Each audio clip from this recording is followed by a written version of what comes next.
Hey Mark, what are you doing? Just laying in my bed. That's a vegetable bed? Got a little tired working out here in the garden. So you want to tell us about these vegetable beds, Mark? Yeah, this is our raised bed vegetable garden.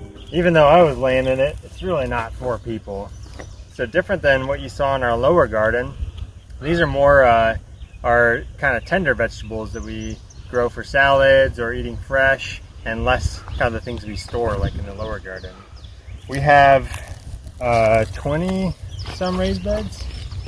21, I believe. 21 raised beds. And we have all different sizes. We have 4 by 10 foot, 4 by 4 foot, and 4 by 6 foot raised beds. So how come we want to have a raised bed? So you might have noticed from yesterday's lesson that in our lower garden, the beds are just on the ground. And that's a great way to do a garden if you're using a lot more space. But in a smaller space, you can build these wooden raised beds. And these are nice for a couple reasons. One, the wood is hard, so it creates a nice clear area where you've got your garden bed on the inside of the wood and then your path on the outside of the wood. The other benefit you get is, depending on how high you build your raised bed, that's how much soil you're going to have before you hit the ground. So you have a lot better chance of the plants growing really deep, strong roots because they've got all this loose soil you put in there. They're also really nice because these warm up really early in the spring because they're sitting above the ground and they've got all this dark soil in it. This kind of works like a battery. The sun hits it and it catches all the solar heat and it warms up. And they also drain really well. So like last week it was raining, or the week before last week it was raining almost all week. And these beds didn't have any problems. They were able to soak up all the rain. So they drain really, really well. So that's why we use the raised beds. So in the different raised beds right now we have some kale left over from the spring planting. And this is a really delicious green. Cook it up kind of like you would spinach. Can you eat it raw, Mark? You can eat it raw if you want to. I like to cook it myself. We've got some carrots. We've got all different kinds of carrots. So we have, not quite ready, we got some purple carrots. We've got orange carrots. And then these are our beets, and these look like they got eaten by something in the past couple days. You can see there's the root. That's going to swell up. You get about that big around eventually, hopefully. And those are really nice and sweet. Roast those or saute them. These are our onions here. These will be ready here in probably about a month. Those will be a yellow onion that will cook all winter, all summer.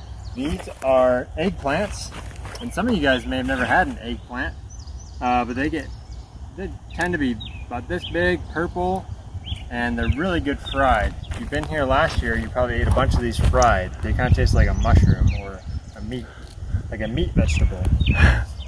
This is planted to peanuts. Peanuts? Yep. So we're gonna grow. We did it a couple years ago, but this year we planted them again. So we'll be able to make our own roasted peanuts or maybe even some peanut butter. In this bed we've got zucchini, and if you've never had zucchini, it's a tasty vegetable. It's real sweet and tender. Eat it raw or saute it. And you can see these are small, just little baby plants, just starting to come up. And these we have melons growing on them. These are baby melons about that big around. They'll be hanging down from here and you can just pick them when they're ripe. So, and those vines will climb up that hoop? Yep, they'll climb all the way over it. Take a look at that thing that makes it climb. So they've got these little tendrils that will find the trellis and then they'll start to twist around it. All right. Here we have some cabbage that was left over from the spring. And we had a groundhog get in here and it ate all the cabbage down right before it was ready. But look, we had a couple that made a comeback, so we'll pick those tiny baby cabbages and use those for something. We've got peppers in this bed, and I think most of these are sweet peppers. So those are the big bell peppers you use for grilling and sauteing and stuffing. Those are just starting to take off. And we've got another melon on this side of the hoop, so that'll grow up just the same. And you can see here the tendril Oh yeah, it's grabbed the wire. This bed is all basil. Basil's a really nice herb. We use it in pasta sauce, salads. It's got a really nice savory, kind of sweet flavor. Yeah, I love basil. Here we have some mature zucchini. Oh, So you can see here, that's what the fruit looks like. Next to the zucchini we have another root vegetable that's related to carrots called parsnip. And these get really long and they're white.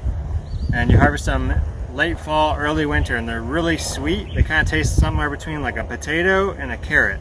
And then in this bed we have our first planting of cucumbers. You can see they're still small, but they're going to get a metal trellis on the bed, so they'll grow up that. And we'll have a big wall full of cucumbers. And then I also planted on the outside here some dill and cilantro, some herbs that we'll be able to harvest before the cucumbers get too big. And here we have our first planting of lettuce.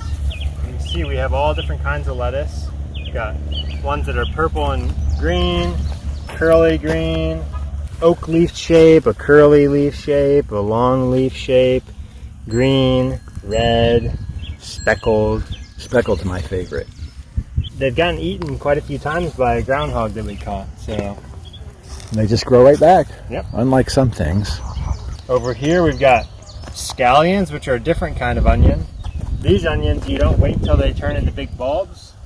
You harvest them when they're this size, and you've probably seen these before.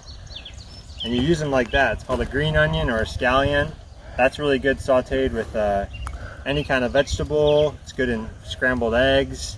Put it on tacos, soup, stuff like that. On the trellis we have this little plant here called Malabar spinach. It's a type of summer spinach, and that'll grow all summer. It really likes the heat, and it'll grow onto this metal trellis, so we'll be able to pick that and that eat just like spinach. Here we've got a big bed full of herbs, and we have a very common herb, celery, or vegetable I guess. We have fennel, which is a really delicious sweet vegetable. This one's crunchy and it kind of has licoricey type flavor. Mm-hmm. This is cilantro here, which is really good for all kinds of cuisine. It's really common in salsa, guacamole, put it on tacos. It's also really good for insects. We'll probably talk about that next week. Here we have a very important herb in the garden. This is called dill.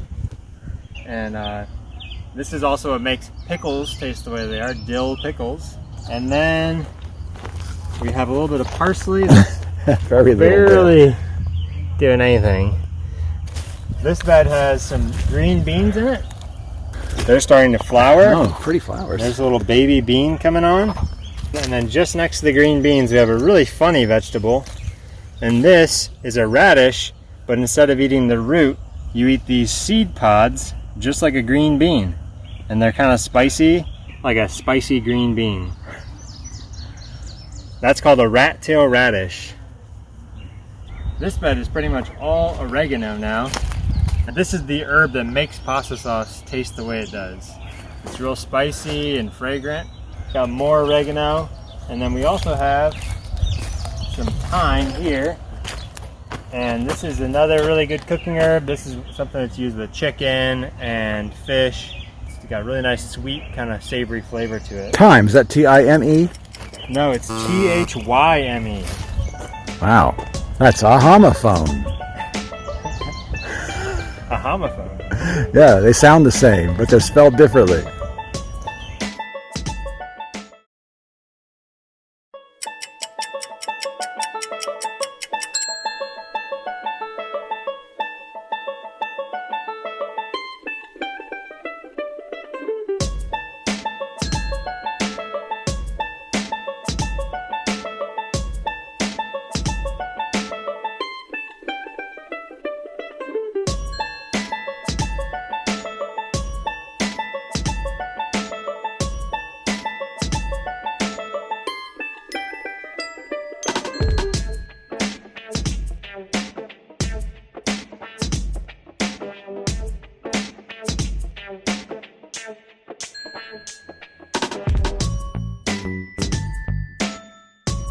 Yeah, you can see these are small, just little baby plants, just starting to come up.